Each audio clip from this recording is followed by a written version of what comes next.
Oh my god, this chapter was just absolutely insane, and I can't just express it in words that what I felt while reading the chapter. This chapter was just, whoa, amazing, just amazing, absolutely amazing. This chapter just blew all of my expectation that I had regarding this chapter. I knew that the chapter was going to be amazing, but to be this amazing, to be a 10 out of 10, whoa, that's on a whole different level. This chapter is the best chapter of this year, that I can assure you.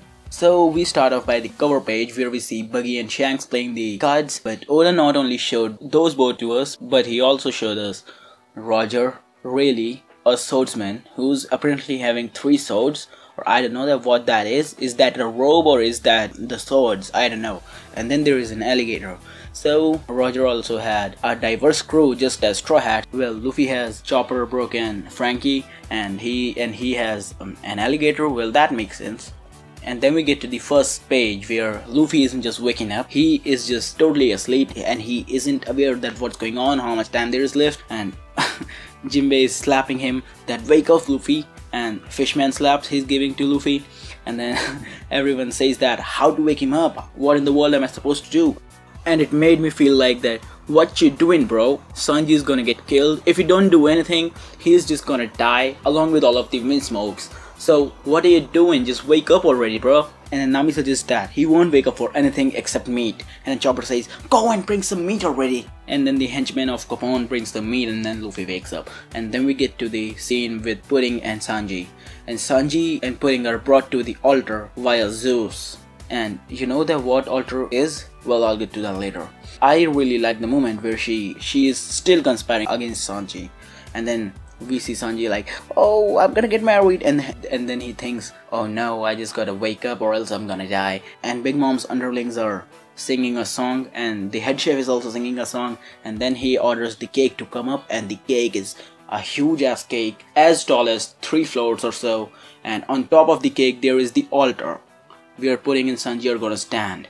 So the wedding cake is just amazing. I never expected the wedding cake to be that big. I expected it to be like 2 meters or so, but it is just freaking, I don't know how much, 5, 10, I don't know. And then Big Mom is really excited about this cake, and she is having the heart eyes that Sanji has when he looks at the woman. Big Mom has the heart eye when she looks at the food.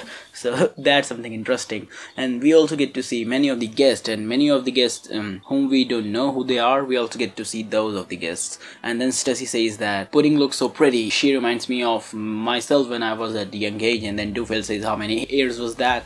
So it kindly reminds me that if age is mattered, isn't Jewelry Bonnie supposed to be mattered too? Well, I don't know, probably they both had some connection. Well, there were theories regarding Big Mom and Jewelry Bonnie, so I don't know, anything is susceptible to happen.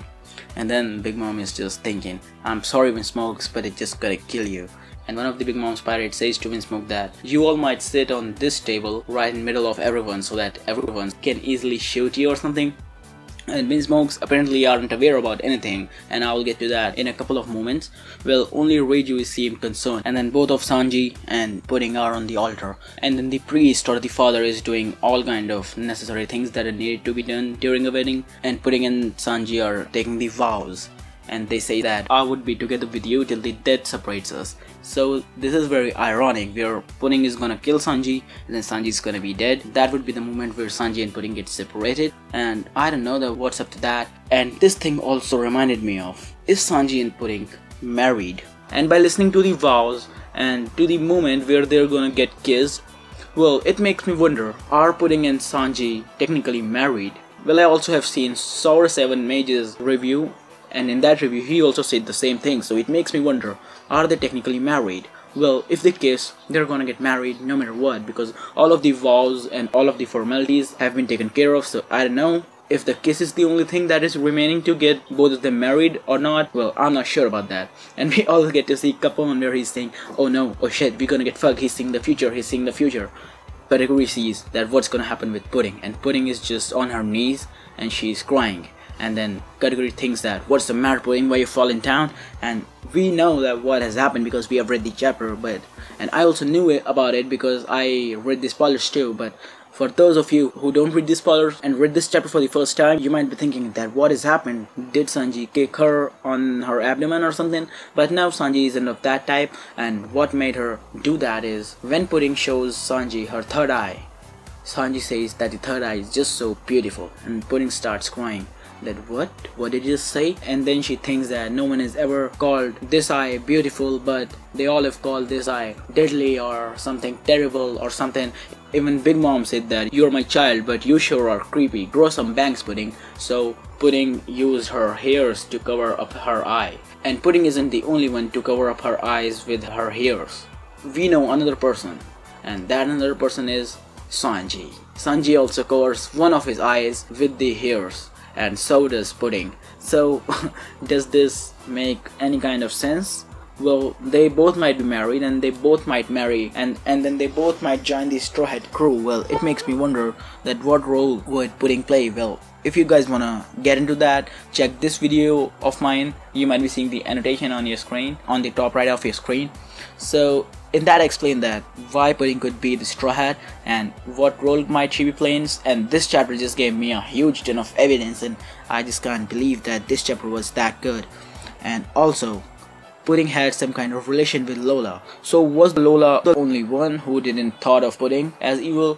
And was she the only one who cared about Pudding even though she had the third eye? I don't know, well that seems likely. And then we see Pudding lying on the floor and Sanji is just comforting her that no Pudding-chan, wake up, get up. And then Big Mom is just like, hey Pudding, shoot him, why aren't you shooting him? And then she signals father that, hey motherfucker, just kill him, she isn't gonna do it. And just at the moment where the father is about to kill Sanji, Katakuri sees that, oh no, Sanji is gonna dodge it. And Katakuri sends one of the jelly beans flying away towards Sanji, and just after the jelly bean reaches Sanji, Sanji dodges it too. Whoa, Sanji has some kind of observation haki, some special kind of observation haki. He not only foresaw that father is gonna shoot him, he also got to know that Katakuri is gonna shoot him. And another thing that I wanna say about Sanji, did you see when he moved, it left an after image? And this reminds me of Dragon Ball Z's technique, where if you move so fast, then you're gonna leave an after image, and it's gonna look that there are many people of your type, but those would be just mirages, just images, and not the real you. So this is what Sanji made me feel like, so I don't know that what that is. And another thing, when Katakuri threw the jelly bean, he saw that he's gonna dodge father's bullet, but he didn't get to know that Sanji is gonna dodge his own bullet too. Well, that makes me wonder whether or not that is the counter for Katakuri's ability. Katakuri cannot foresee that if he himself attacks someone, then what's gonna happen, he isn't able to see. Or if he tries to change the future, the changed future, he won't be able to see that changed future. So these are the two things apparently which nerfs Katakuri's ability and which makes him eligible to fight and which doesn't make him overpowered. And so this was a little detail that I want to give to you guys. And another thing, when Katakuri is done shooting Sanji, Sanji glares at Katakuri, and this potentially sets up a fight between Sanji and Katakuri.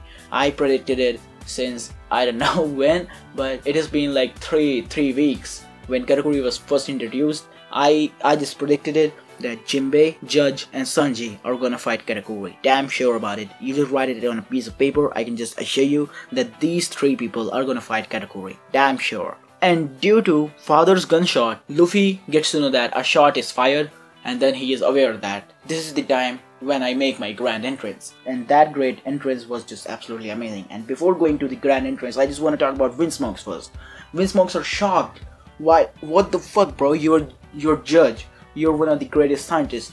Weren't you aware that Big Mom can potentially kill you? You were in her territory. She wanted your army, and you just weren't concerned that what's gonna happen, what shit might go down. Well, I believe that only Ichiji is the one who is aware about this, and none of the Vinsmokes, including Judge and Niji Yonji, and except Reiju and Ichiji, only these two are aware that what's gonna happen. Well, we know that why Reiju is aware, and about Ichiji, I think that he has speculated that something like this is gonna happen. And Judge says that the priest fired a shot. No, he's the one who got shot. And then he's confused that what in the world is happening. But Reiju knows the whole thing. And then another thing I want to talk about, Katakuri. Katakuri just jumps in front of Big Mom to protect her.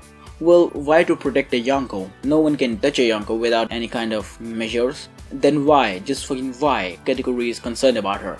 and I don't know that whether or not he has seen that something is wrong gonna get conspired against Big Mom, or has he foreseen the plan or something, I don't know. And then Big Mom says that, hey Katakuri, what's happening? And then he says that the shit has gone down and even I can't do anything about it. It is the time when Luffy makes his grand entrance, and he jumps out of the cake, in my opinion, using the mirror that Beej put inside of the cake, and used the Brui's power to make clone of himself to pop out of the cake. And that was just absolutely amazing, man. I got mind fucked when I read the spoilers. I was just dancing like an asshole. That whoa, and just by reading the chapter, I knew that the chapter is gonna be amazing. And then Luffy pops out of the cake, and then the cake falls down along with the altar. So I believe that Sanji is gonna pick Pudding up. He's gonna take her to ground, and then Pudding is gonna side with Straw Hats and is gonna fight against Big Mom Pirates. Absolutely sure. And I'm gonna make up a matchup video probably tonight or tomorrow, I don't know. And at this moment the chapter ends. We see that Big Mom is shocked and she's like, what the heck? And the chapter ends. And what an amazing cliffhanger. No one can predict. Just absolutely no one can predict that what's gonna happen in the next chapter. Just absolutely no one. Absolutely no one. And this was it for this chapter, guys. Let me know that what you think might happen in the next chapter, and are you excited for the next chapter or not? I definitely know that the heck you would be excited. And leave this video a like if you enjoyed what I had to say. Comment your thoughts in the comment section below, and subscribe to my channel for more One Piece content. And I'm planning to do some gaming content. Well, I always say that, but I never do that. But this time I'm definitely certain that I'm gonna do it sometime soon. So let me know that what kind of game would you like me to play. So that's it for this video, guys. And as always, guys, I'm the Twing, and I'll see you in the next one.